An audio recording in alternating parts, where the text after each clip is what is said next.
KIMT Storm Alert Weather 3 Meteorologist Hunter Donahoe is joining us now. I think we all feel like we need a little relief from this, and hopefully there's a silver lining to these storm clouds that we saw. Yeah, you know, I love winter storms, Nick. I love the snow, but man, it really tires out the weather department. This has really been the most brutal one that I can remember in some number of years, it feels like. Yeah, I mean, I was saying earlier this morning that this is probably going to be that most impactful storm of the season because, I mean, what kind of storm shuts down I-35, mind you, over 100 miles of I-35 because of whiteout conditions? It's been a few years that I can remember. I'd say so. I mean, very, very impressive storm to say the least, and we're still dealing with it out there. A lot of snow, a lot of ice on the roads. I-35 still shut down in Iowa and as far north as Albert Lea. And we're going to continue with all of this brutal driving conditions, at least for the next maybe 24 hours or so. Look out in Mason City, a lot of sunlight. Really can't see far down to the horizon, a sign of a very bright day. No travel still advised.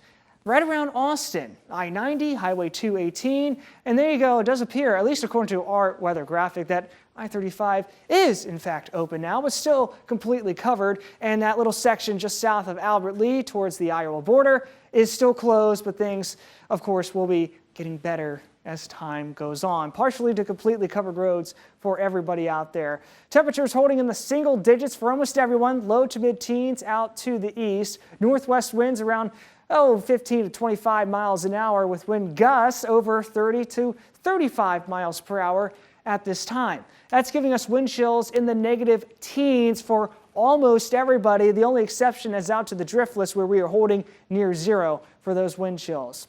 Clouds are out of here. We have some streamers of snow going through the driftless, but other than that, not much else. You look at the region-wide view and where the storm is, still developing, still strengthening. We were talking about it during the commercial break.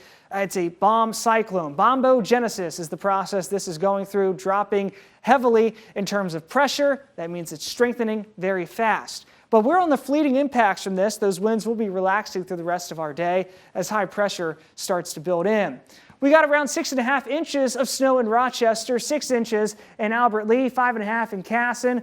Austin, only 3 inches. So that really shows you a very small amount of snow, but it can cause all these impacts because of those strong winds and the blizzard-like conditions. Charles City, only 2 inches of snow. That's it. Heading through the rest of our day, those clouds will slowly start to meander out of here. We'll have a clear night tonight as our temperatures drop down to near zero. We're pretty much at our high temperatures today, upper single digits to lower teens for everyone. Now here's your winds, still going to be pretty strong here, 20 to 30 mile an hour gusts as we head into the evening and the overnight. That's going to dip our wind chills below zero all day long. Here's 3 p.m., the typical warmest time of the day this time of year. Still going to be feeling like the single digits below zero. And this continues as we head in towards tonight. They start to dip down to the negative teens, and eventually it starts to improve heading into tomorrow as those southerly winds take hold. Now here's the next 7 days. Look at that. 30 for a high temperature on Tuesday, a big improvement from today, but it's going to be that warmest day for a little bit. We'll head into the end of our 2025, the last day of that. Wednesday, we'll have a few passing snow showers here and there after a cold front passes, but it's going to be a bit colder at around 17 degrees. Thursday, the coldest day of our 7-day forecast, the first day of 2026, starting out at 2 below zero, climbing to around 11, but then we start to warm up gradually here, back into the weekend. The weekend looking great, 20 on Saturday, but just above freezing on Sunday. I'm sure everyone is going to be enjoying that day. Nick?